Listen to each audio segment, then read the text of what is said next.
Listen to me very carefully. If your life hasn't changed, if you're still in the same position year after year, same money problems, same weak habits, same excuses, this message is for you. Because winners don't get stuck by accident. Losers do. And the reason you're still not winning isn't bad luck. It isn't your family. It isn't the system. It's something far more uncomfortable. It's you. The moment you understand that, the moment you stop lying to yourself, everything can change. Until then, you'll stay exactly where you are, watching other men win the life you keep dreaming about. You want to know why you're still not winning. Because you love comfort more than you love victory. You say you want success, but your actions scream fear. You avoid pain. You avoid discipline. You avoid pressure. Winners run toward discomfort because they know comfort is the enemy. While you're scrolling, relaxing, waiting for motivation, someone else is building strength, building money, building power. Life doesn't reward intentions. It rewards execution. And right now, your execution is weak. You keep asking for motivation, but motivation is for beginners. Professionals rely on standards. Winners don't wake up asking how they feel. They wake up knowing what must be done. You don't need another video, another quote, another excuse. You need structure. You need discipline so strict it feels suffocating. Because freedom is built through restriction. The men you admire didn't feel like working every day. They worked anyway.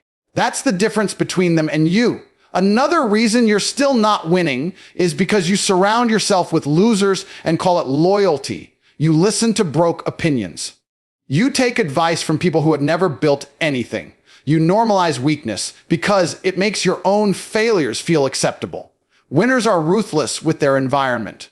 They cut off distractions, cut off excuses, and sometimes cut off people. If everyone around you is comfortable being average, guess what? That's exactly where you'll stay. Let's talk about responsibility, because this is where most people collapse. You want success without sacrifice. You want results without suffering. That's not how reality works. Every powerful man you respect paid a price: long nights, lonely roads, relentless pressure. You avoid responsibility because it's heavy. But the moment you carry it, you become dangerous. The moment you say, "This is my fault, and I will fix it," you step into power. Victims stay stuck. Leaders move forward. You're also still not winning because you don't respect time. You think you have plenty of it. You waste mornings. You delay decisions. You tell yourself you'll start tomorrow. Tomorrow is a lie that weak men tell themselves to sleep better at night. Winners understand urgency. They move now. They act before they feel ready. They build momentum while others are still thinking. By the time you decide, the opportunity is already gone. Comfort feels good. That's exactly why it's dangerous. The moment your life becomes too comfortable, your hunger dies. You stop pushing. You stop demanding more from yourself. You start negotiating with weakness and calling it balance. And this is where most people lose without even realizing it. They don't fail dramatically. They slowly decay. One soft decision at a time, one skipped workout, one delayed task, one excuse that feels harmless in the moment but compounds into a life you secretly hate. Ask yourself this honestly. When was the last time you chose the hard option when nobody was watching? When was the last time you did something purely because it was necessary, not because it was enjoyable? That silence you feel after that question is the problem. Winners don't wait to feel inspired. They move while uncomfortable, while tired, while doubting themselves. Comfort trains you to only act when conditions are perfect, and perfect conditions never come. Here's the brutal truth most people avoid: comfort makes you fragile. A comfortable man collapses the moment pressure arrives. He panics when things don't go his way. He needs motivation, reassurance, and validation just to function. But the world doesn't care about your comfort.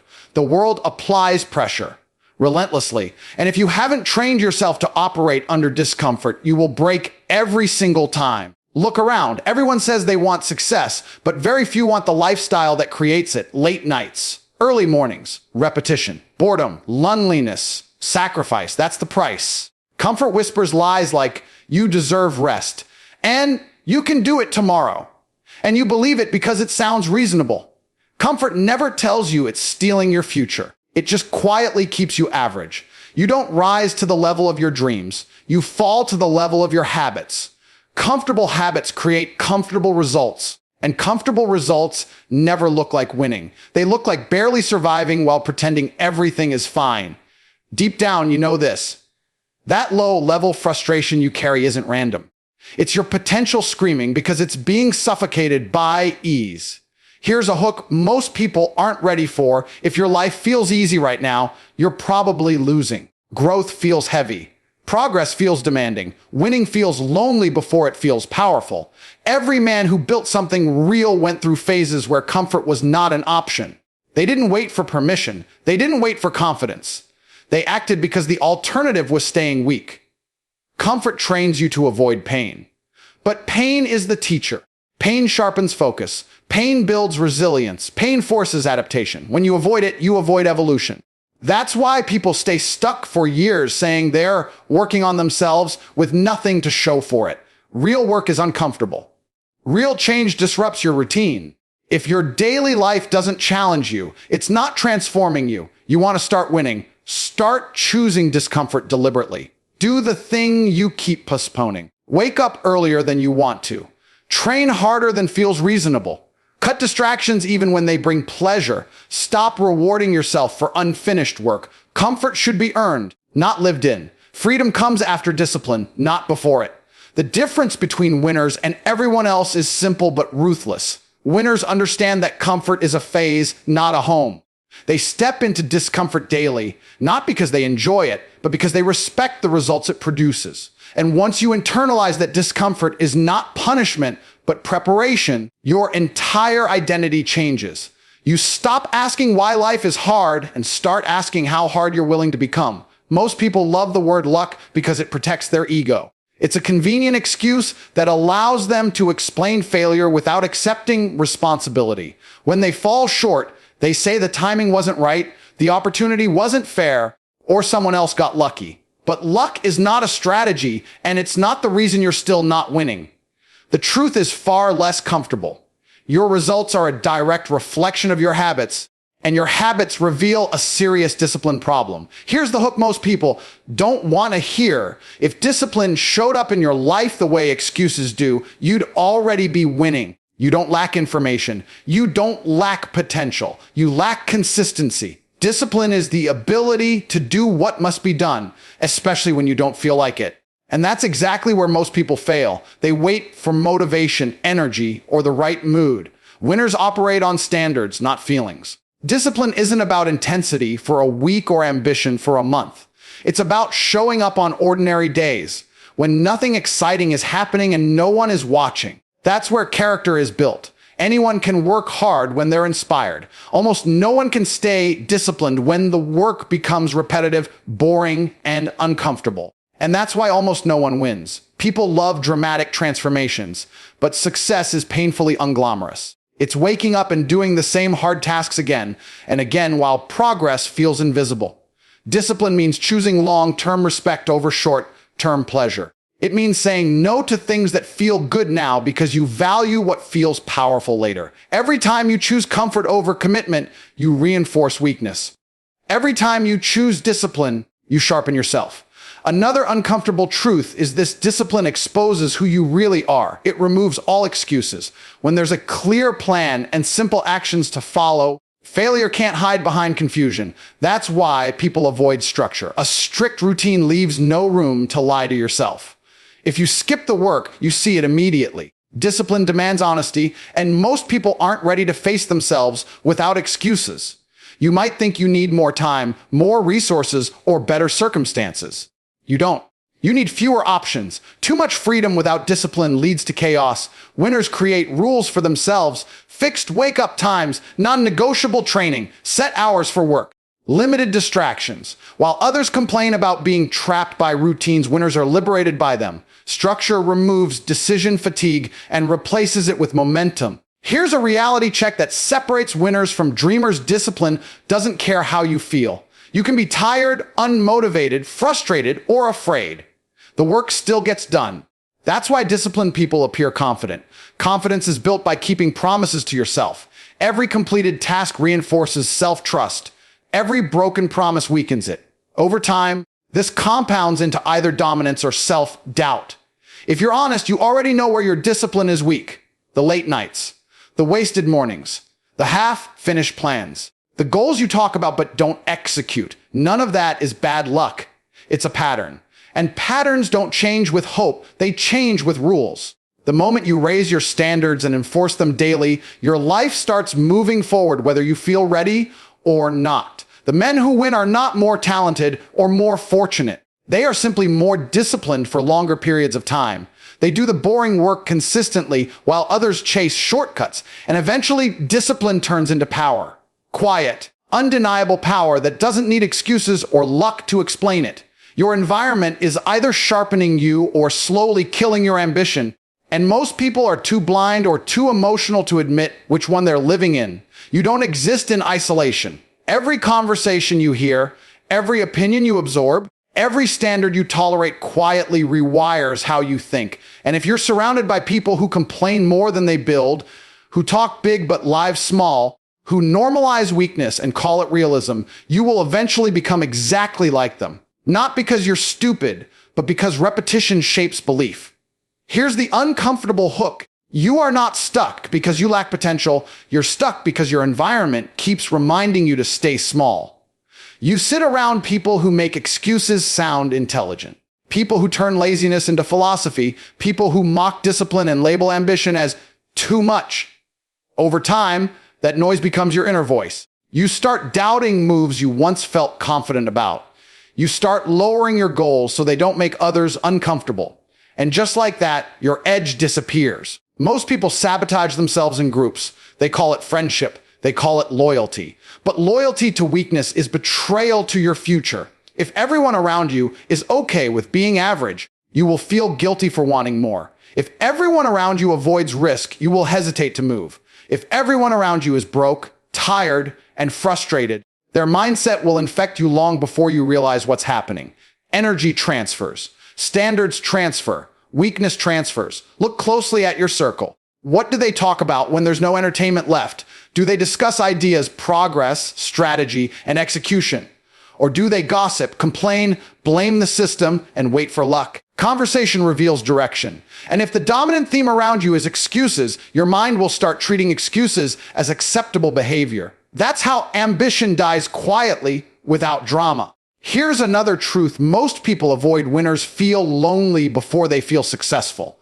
Upgrading your environment often means distancing yourself from people you've known for years. Not because you hate them, but because your future demands a different standard. Growth requires separation. Every level of success has a different room, and not everyone gets access. Trying to drag everyone with you will only slow you down. Your environment isn't just people. It's also what you consume. The music you listen to, the content you watch, the messages you repeat daily. If you constantly feed your mind entertainment, negativity, and distraction, don't be surprised when focus feels impossible. Winners are ruthless about mental inputs. They guard their attention like currency because they understand attention shapes identity. Garbage in, garbage out. Another hook you need to hear: motivation doesn't survive in weak environments. You can watch all the speeches you want, but if you step back into a space that rewards comfort and excuses, that motivation will evaporate within hours. Environment beats willpower every time. That's why real change feels so hard. You're trying to grow in soil that kills strong roots. Strong environments create pressure, and pressure creates progress. When you're surrounded by disciplined, focused, high-standard individuals, you're forced to level up or feel out of place. That discomfort is healthy. That tension is growth. Weak environments remove pressure. They make stagnation feel safe. And safety is where potential goes to die. If you want to start winning, you must audit your environment brutally, not emotionally brutally. Who pushes you forward? Who pulls you back? Who challenges your excuses? Who reinforces them? Every answer matters. You don't rise to your goals. You sink to your environment standards. Change the room, and you change the man. Most people avoid responsibility not because they don't understand it, but because it's heavy. Responsibility has weight. The moment you accept it, excuses disappear, and so does the comfort of blaming someone else. That's why people run from it. It exposes the truth. And the truth is uncomfortable. If your life isn't where you want it to be, it's not because of the system, your past, or bad timing. It's because of choices you made or failed to make. That realization scares people more than failure itself. Here's the hook most people are terrified to face. The moment you take full responsibility, you lose the right to complain forever. No more blaming parents. No more blaming the economy. No more blaming circumstances. Once you say, "This is on me," every problem becomes yours to fix. And weak minds don't want that level of pressure. They'd rather stay victims than become accountable. Responsibility forces clarity. When you accept ownership, confusion disappears. You stop asking why things are happening to you and start asking what you're going to do about it. That shift alone separates leaders from spectators. Victims wait for conditions to improve. Leaders adapt. They move even when conditions are unfair. They don't ask for permission to become stronger. They understand that life will never be perfectly balanced in their favor. Most people say they want power, but they avoid responsibility like it's a punishment. In reality, responsibility is the source of power. The more responsibility you can carry, the more valuable you become. The man who can handle pressure, decisions, and consequences becomes irreplaceable. The man who avoids responsibility becomes invisible. That's why responsibility feels heavy at first. You're building the muscles required to carry it. Another uncomfortable truth is this: responsibility removes the fantasy version of yourself. You can no longer pretend you're capable of more while doing less. You either execute or you don't. You either show up or you don't. There's no hiding behind potential. Responsibility demands results, and that's exactly why most people resist it. Potential feels good. Execution feels hard. You'll notice something interesting about people who refuse responsibility. They are always emotionally reactive. They're angry at the world, frustrated with others, and constantly surprised when things go wrong. That's because when you don't own your life, life feels like it's attacking you. When you take responsibility, life becomes a challenge to be solved, not an enemy to fight. Control returns the moment ownership begins. Here's a hook that hits hard: nobody is coming to save you, and that's actually good news. Because if no one is coming, then everything is in your hands. The moment you stop waiting for rescue, you start building resilience. You stop wasting energy hoping things will change and start forcing change through action. Responsibility turns hope into strategy. Taking responsibility doesn't mean your past didn't hurt you. It means your future doesn't have to suffer because of it. You don't deny reality. You dominate it. You acknowledge the damage, then you fix what's broken. That's strength. That's leadership. Weak people relive the past. Strong people learn from it and move forward. When you fully accept responsibility, something powerful happens. Fear loses its grip, because even failure becomes useful. Mistakes turn into data. Losses turn into lessons. You stop being fragile. You stop being surprised by hardship. You expect it. You're ready for it. And when responsibility becomes your identity, winning stops being a fantasy and starts becoming inevitable. Most people treat time like it's unlimited, and that single illusion quietly destroys their chances of ever winning. They wake up late, move slowly, delay decisions, and tell themselves they'll get serious soon. But soon never comes. Time doesn't announce when it's slipping away. It just leaves one wasted hour at a time. And by the time people realize how much they've lost, the gap between who they are and who they could have been feels impossible to close. Here's the hook that should shake you every day you delay. Someone else is moving ahead of you permanently, not temporarily, permanently. While you're hesitating, someone is stacking skills, money, leverage, and experience. Time compounds. The disciplined gain momentum, and the careless fall further behind. You don't get to pause the race because you're tired or confused.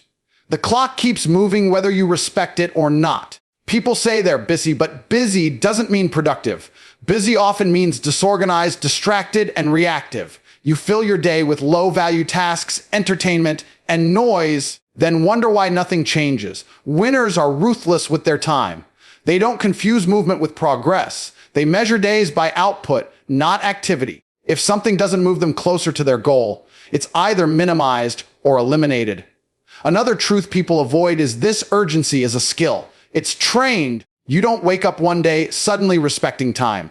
You build habits that force speed and decisiveness, fixed deadlines, early mornings, non-negotiable work blocks. When time is structured, excuses lose power. When time is loose, weakness creeps in. Most people don't lack opportunity, they lack urgency. Here's a brutal hook. If you're constantly waiting to feel ready, you're already losing.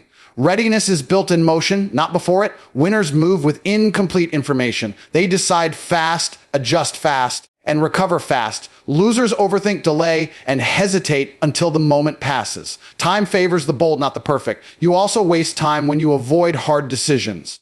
Every unresolved choice drains mental energy. Every delay adds pressure. Winners decide quickly and accept the consequences. They understand that even a wrong decision is better than none because it creates feedback. Indecision is silent self-sabotage. It keeps you frozen while life moves on without you. Another place time disappears is distraction. Endless scrolling, mindless entertainment, conversations that go nowhere. You tell yourself it's harmless, that you deserve a break. But breaks without progress turn into habits. Habits turn into lifestyles. And lifestyles turn into outcomes you didn't consciously choose. Attention is time. Where your attention goes, your life follows. Here's something most people don't want to admit. Respecting time means respecting yourself. When you value your hours, you value your potential. When you waste them, you communicate to yourself that your future isn't important. Winners guard their time aggressively because they understand this truth deeply. They don't need reminders of mortality. They live with urgency by default. Time doesn't reward intentions, emotions, or promises. It rewards action taken early and repeated often. Every successful man you admire started before he felt confident and moved faster than others thought was reasonable. They didn't have more time. They used it better. And once you truly understand that time is the only resource you can never replace, your behavior changes whether you like it or not. Most people don't fail because they lack ability. They fail because they tolerate standards that are far too low for the life they claim to want. They dream about extraordinary outcomes while living with ordinary rules. They allow habits that weaken them, environments that distract them, and behaviors that sabotage progress, then wonder why winning feels out of reach. Standards are the invisible line that decides everything. Whatever you tolerate becomes your reality. Here's the hook that exposes the problem. If your standards were high enough, your excuses wouldn't survive. Low standards give comfort a place to hide. They make mediocrity feel normal and weakness feel acceptable. When your internal rules are loose, discipline feels optional and effort feels negotiable. Winners operate differently. Their standards are non-negotiable, enforced daily, and brutally honest. Most people confuse goals with standards. A goal is what you hope for.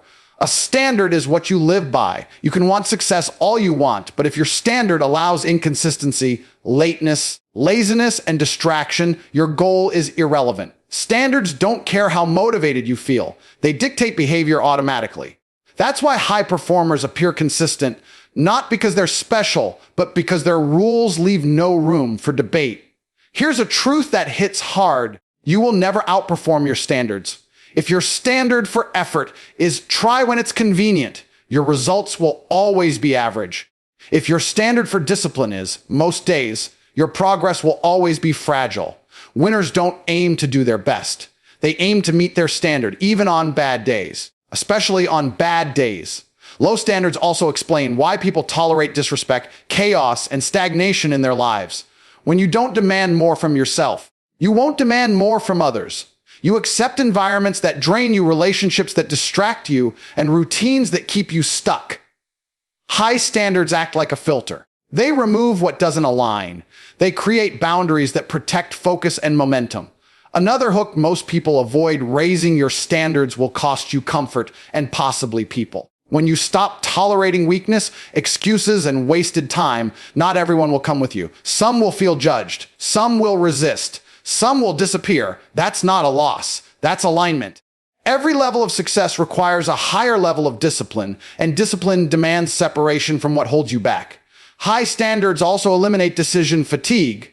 When your rules are clear, you don't waste energy negotiating with yourself. You don't ask if you should train, work, or focus. You already know. Standards simplify life. They replace emotion with structure. That's why disciplined men move faster and think clearer. Their standards remove chaos from daily decisions. Here's the difference between average and elite. Elites don't rise to the occasion, they fall to their standards. In moments of pressure, stress, or fatigue, you don't magically become better. You default to your rules. If your rules are weak, you collapse. If your rules are strong, you execute. That's why standards matter more than talent. Most people wait for a wake-up call to raise their standards. Loss, pain, failure. But winners raise them proactively. They don't wait for life to punish them into growth. They decide what is acceptable and enforce it without negotiation. The moment you stop tolerating less than what you're capable of, everything changes. Your habits tighten.